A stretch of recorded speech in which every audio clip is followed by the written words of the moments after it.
मित्रता के राह पर किसी पार्टी का सरकार बनना और बिगड़ना एक राजनीति का एक समीकरण है, या यूँ कह लीजिए कि इसकी एक कूटनीति की हिस्सा है। तो हम किसी दल को एक शत्रु के रूप में नहीं देख सकते हैं और कभी देखना भी नहीं चाहिए।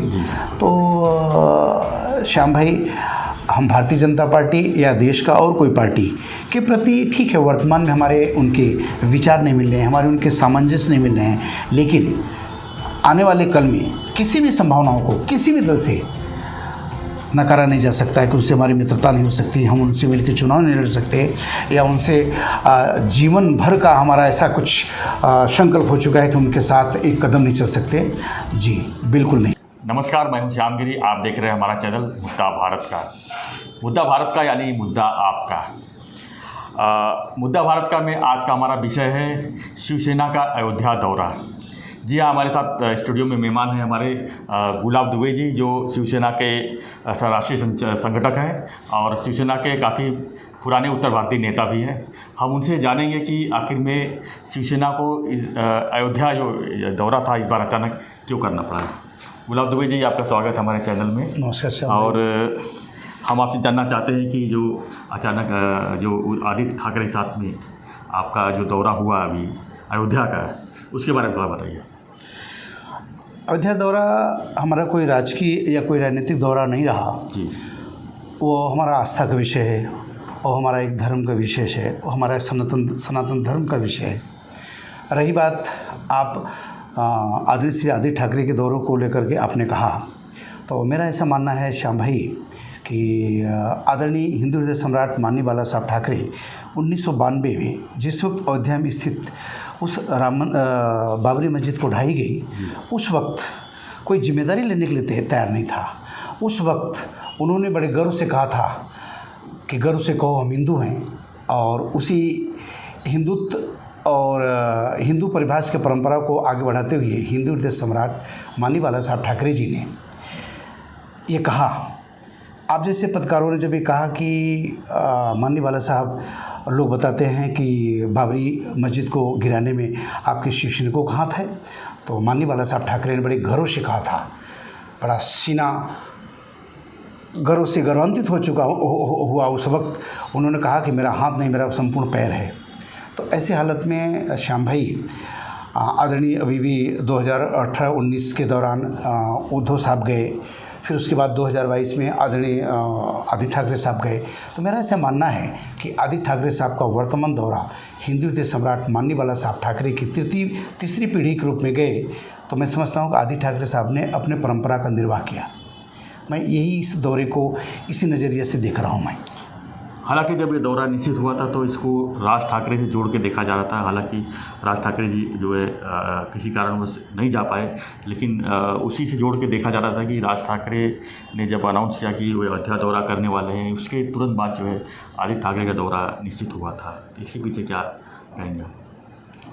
नहीं, इसके पहले भी आदरणीय उद्धव ठाकरे साहब का दौरा हुआ। उस वक्त आदरणीय राज ठाकरे साहब का अयोध्या जाने का कोई निश्चय नहीं किया गया था।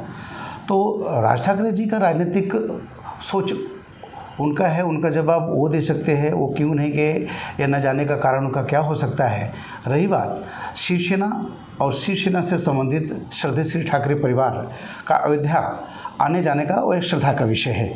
उन्होंने प्रेस कॉन्फ्रेंस में भी ये बात कही कि हमारा विषय श्रद्धा का है, और इतना ज़रूर मैं आपके माध्यम से कहना चाहूँगा, श्रद्धा मैंने बार बार इस बात कहा कि जब आदरणीय उद्धव ठाकरे साहब अभी भी हाल में जब अयोध्या दौरे पे गए, तो किसी पार्टी के द्वारा बार बार ये कहा जा रहा था कि हम मंदिर वहीं बनाएंगे लेकिन तारीख नहीं बताएंगे। तो ऐसे हालत में शिवसेना ने अयोध्या की उस पवित्र भूमि पे जाकर कम समय और तारीख निश्चित किया, जिसका परिणाम स्वरूप समग्र हिंदू राष्ट्र देख रहा है कि अयोध्या में स्थित राम मंदिर का निर्माण हो रहा है।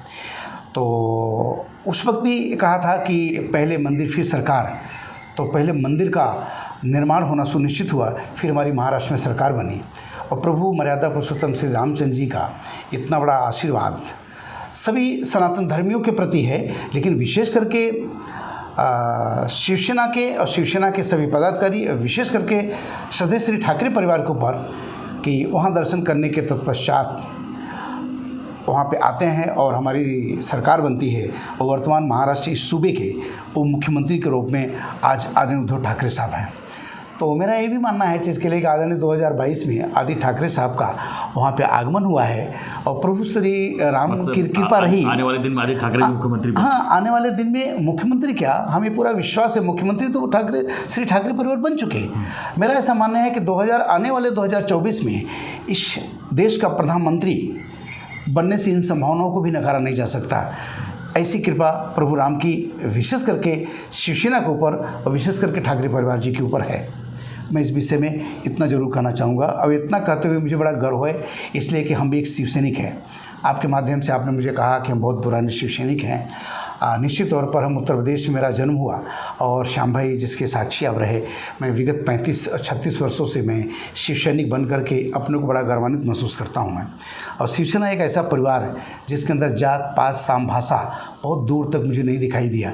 ऐसे हालत में हमको जो मान और सम्मान जो मुझे मिला है, मैं शिवसेना के प्रति या हिंदू हृदय सम्राट मानने वाला साहब ठाकरे के प्रति मैं, और विशेष करके स्वर्गीय धर्मवीर आनंद के साहब के प्रति मैं उस आदर और भाव को नहीं भूल सकता। और वर्तमान में जो मान और सम्मान आदरणीय नामदार एकनाथ शिंदे साहब ने जो सम्मान दिया है मुझे, या यूँ कह लीजिए कि आदरणीय धर्मवीर आनंद के साहब को परंपरा का निर्वाह किए और उन्होंने का सम्मान रखते हुए मेरा जो सम्मान है, मैं शिवसेना को आदरपूर्वक नमन और वंदन करना चाहूँगा।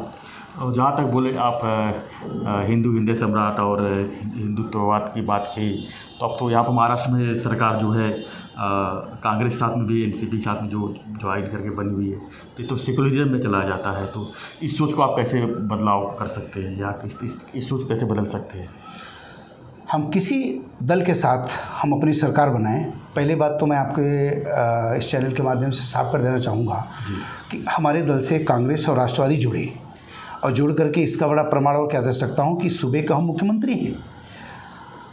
वो लोग हमसे जुड़े और क्या ऐसी बात है कि उनके अंदर क्या ऐसी छूत है कि हम उनसे नहीं जुड़ सकते हैं। और आज की पार्टी है। और जहाँ तक सेकुलर की बात है, आपके चैनल के माध्यम से छाती ठोक के कहना चाहूँगा, उस वक्त भी और वर्तमान भी हिंदुत्व हमारी धरातल है, हिंदुत्व मेरा श्वास है, हिंदुत्व हमारा मुद्दा कभी नहीं छोड़ सकता। यही शिवसेना का सदैव मिशन रहा है। हिंदू हृदय सम्राट माननीय वाला साहब ठाकरे जी ने कहा था, गर्व से कहो हम हिंदू है, तो उनके बताए हुए रास्ते पे प्रत्येक राह पे प्रत्येक मुद्दों पे आज शिवसेना और शिवसैनिक सभी संकल्पित हैं। इसमें कोई दो राय हो ही नहीं सकता। एक बार और फिर अयोध्या मुद्दे बात करेंगे। जिस तरह से यहाँ पर बीजेपी के साथ में जिस तरह से वार्तालाप चल रही है, जिस तरह से तनाव चल रहा है एक तरह से देखा जाए, तो उस तरह से उस हिसाब से जब शिवसेना की तरफ से लोग, जैसे यूपी में भाजपा सरकार है, तो उसमें कुछ गैर व्यवहार देखने को मिलता है या क्या, किस तरह सपोर्ट वहाँ पर मिलता है, उसके बारे में जरा बताइए। जहाँ तक राजकीय पक्षों की बात होती है, मतभेद मनभेद के बीच का एक जगह रिक्त रहता है। उसमें कभी भी दल किसी भी पार्टी किसी भी कालांतर में या किसी आने वाले समयों में मित्र बन सकते हैं। और मित्रता के राह पर किसी पार्टी का सरकार बनना और बिगाड़ना एक राजनीति का एक समीकरण है, या यूँ कह लीजिए कि इसकी एक कूटनीति की हिस्सा है। तो हम किसी दल को एक शत्रु के रूप में नहीं देख सकते हैं और कभी देखना भी नहीं चाहिए। तो श्याम भाई, हम भारतीय जनता पार्टी या देश का और कोई पार्टी के प्रति ठीक है, वर्तमान में हमारे उनके विचार नहीं मिल रहे हैं, हमारे उनके सामंजस्य नहीं मिल रहे हैं, लेकिन आने वाले कल में किसी भी संभावनाओं को किसी भी दल से नकारा नहीं जा सकता है कि उनसे हमारी मित्रता नहीं हो सकती, हम उनसे मिलकर चुनाव नहीं लड़ सकते, या उनसे जीवन भर का हमारा ऐसा कुछ संकल्प हो चुका है कि उनके साथ एक कदम नहीं चल सकते। जी बिल्कुल नहीं। हाँ, आप मानते हैं कि आने वाले दिन में कुछ भी हो सकता है, यानी शिवसेना बीजेपी फिर एक हो सकती है, आप ये सोच चल रहे हैं? ये हमारे शीर्ष नेताओं के ऊपर निर्भर करता है।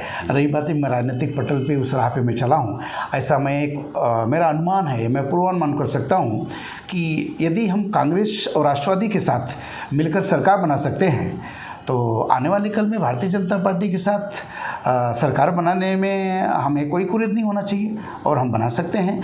यदि वो 10 कदम अगर आगे आते हैं तो हम 11 कदम आगे आकर के हम आलिंगन करने को तैयार हैं। हमें ऐसी कुछ बात नहीं, किसी पार्टी से हमारी कोई वैमनस्यता नहीं है। एक अंतिम सवाल ये है कि बड़ी संख्या में उत्तर भारतीय यहाँ रहते हैं, मुंबई, ठाणे, पूरे महाराष्ट्र में, और शिवसेना से अक्सर जो है विवादास्पद बयान अभी तक होता चला आया है। उत्तर भारतीयों के साथ मारपीट या उनके रेलवे में परीक्षाओं को लेकर मतभेद हुआ है। तो बड़ी संख्या में उत्तर भारतीय जो है शिवसेना से कभी कभी नाराज़ भी रहते हैं। तो आप एक बड़े नेता हैं उत्तर भारतीय, आप जो पुराने नेता हैं, तो किस तरह आप उनके साथ समन्वय कर पा रहे हैं और क्या उम्मीद करते हैं उनसे? अभी नगर पालिका चुनाव भी सामने है। वो बीती हुई समय की बात है, उसमें शिवसेना का कोई सोच नहीं था, किसी व्यक्ति विशेष की सोच थी। ऐसे हालात में हम नहीं कहेंगे कि उत्तर भारतीयों के साथ सौतेलापन व्यवहार हुआ है। मैं भी तो एक उत्तर भारतीय हूँ। आज आपके माध्यम से, इस चैनल के माध्यम से बताना चाहूँगा कि अगर ऐसी बात होती तो पिछली हुई इस राजनीतिक उस समय में क्या घनश्याम दुबे जी को राज्यसभा सदस्य बनाया गया? क्या वो उत्तर भारतीय नहीं थे? संजय निरुपम को उनको राज्यसभा सदस्य बनाया गया, क्या वो उत्तर भारतीय नहीं थे? कन्हैयालाल गिडवानी क्या वो परप्रांतीय नहीं थे? चंद्रिका केनिया क्या वो परप्रांतीय नहीं थी? कन्हैयालाल अवधूत क्या ये नहीं थे? ऐसे 13 परप्रांतीय लोग थे जिन्होंने शिवसेना विधानसभा से लेकर राज्यसभा सदस्य बनाया। और रही बात, इसी उल्लासनगर में राम सागर यादव नाम का व्यक्ति था जो हमारे जौनपुर और वहाँ सूर्यावा के व्यक्ति था, उसको उल्लासनगर महानगर पालिका का सभागृह नेता बनाया। हमारे अंबरनाथ में वर्तमान में 3 नगर सेवक उत्तर भारतीय हैं। थाने में आप अच्छी तरह जानते हैं चीज़ के लिए कि 4 से 5 शिवसेना के माध्यम से पर प्रांतीय 4 नगर सेवक थे। मुंबई में कितने ऐसे नगर सेवक हैं कि अगर ऐसी बात होती तो शिवसेना और उत्तर भारतीयों के प्रति हमें नहीं लगता है चीज़ के लिए कि इतनी बड़ी सौतेलापन है कि उत्तर भारतीयों के प्रति शिवसेना किसी दूसरी नज़रिया देखती है। हाँ, इतना जरूर मैं कहना चाहूँगा कि वर्तमान में कोई भी दल के लिए एक चुनौती तो अवश्य है श्याम भाई, कि अब विशेष करके मुंबई के परिवेश में उत्तर भारतीय समाज अब प्रवासी नहीं रहा जी। विगत कई दशकों से, कई अरसों से, कई पीढ़ियों से ये उनका कर्मभूमि और जन्मभूमि दोनों को सामंजस्य रखकर संघर्ष, संगठन, संरचना के अंशों को समायोजित कर एकता के माध्यम से उत्तर भारतीय समाज अपना एक ठिकाना बना चुका है, अपना एक मुकाम बना चुका है। उत्तर भारतीय समाज को नकार कर, उन्हें अनदेखा करके कोई भी अगर संगठन राजनीति करने की कोशिश करेगा तो निश्चित तौर पर उसको खामियाजा भुगतना पड़ेगा, वो चाहे कोई भी पार्टी हो। तो उसको मद्देनजर रखते हुए परम श्रद्धेय आदरणीय श्री उद्धव ठाकरे साहब और विशेष करके थाने जिले के अंतर्गत आदरणीय एकनाथ शिंदे साहब का बहुत विशेष रूप से उत्तर भारतीय समाज की तरफ उनका बड़ा आदरपूर्वक उनकी नज़रिया और निगाहें बनी रहती हैं। उसी कड़ी में मैं भी आता हूँ कि जो मुझे विगत कई वर्षों से जो मान सम्मान मुझे मिला है, मुझे कभी एहसास भी नहीं हुआ कि शिवसेना या मराठी भाषी के लोग मुझे कभी इस नज़रिए से देखे कि मैं कभी अपमान महसूस किया हूँ। मैं तो ऐसी हालत में मुझे ऐसा नहीं लगता कि और दलों की सोच हो सकती है, वो मुझे नहीं पता, लेकिन शिवसेना में ऐसा दूर दूर तक ऐसा कोई बात नहीं है कि हमारे उत्तर भारतीय समाज को अनदेखा किया जाता है। एक सवाल और यहाँ पर खड़ा हो रहा है, जो इस समय वातावरण बना हुआ है अग्निपथ को लेके, और ख़ासकर उत्तर भारत की तरफ जो हिंसा के मामले चल रहे हैं, आज भी बिहार बंद है, उत्तर प्रदेश में भी उसकी झलक देखने को मिल रही है। तो एक उत्तर भारतीय नेता के नाते आप क्या कहना चाहोगे जो इस तरह का जो सरकारी नुकसान कर रहे हैं, रेलवे जला रहे हैं, बसों को तोड़ कर रहे हैं, तो ऐसे जो अग्निवीर या जो होने वाले हैं या जो इसके लिए संघर्ष कर रहे हैं कि अग्निपथ नहीं होना चाहिए, तो क्या मैसेज देना चाहेंगे आप क्या सोचते हैं पहले इसके बारे में? अग्निपथ बिल को लेकर जिस ढंग से अग्निवीर अपने को वीर कहलाते हुए अपने राष्ट्रीय संपत्ति को कहीं न कहीं विध्वंस कर और उसको जलाने का काम कर रहे हैं, मुझे लगता है चीज़ के लिए ये आंदोलन का रूप नहीं है। ये हमारे देश में आंदोलन की ये न हमारी प्रवृत्ति रही है, न हमारी संस्कृति रही है। मैं इसका निषेध करता हूँ। रही बात बिल की बात, तो इस बिल के बारे में हमारे शीर्ष नेताओं ने अपनी बात अच्छी तरह रख चुके हैं। जहाँ तक मेरा व्यक्तिगत मत है, मैं शिवसेना के उस अधिकार से, जहाँ तक व्यक्तिगत मेरी बात है कि केंद्र सरकार इसके ऊपर खुद अच्छा बुरा का निर्णय ले, किसमें इस देश और हमारे युवाओं के हित है, जिससे देश मेरा सुरक्षित हो और हमारे देश के आवाम भी सुरक्षित हो, हमारे देश की युवा भी सुरक्षित हों।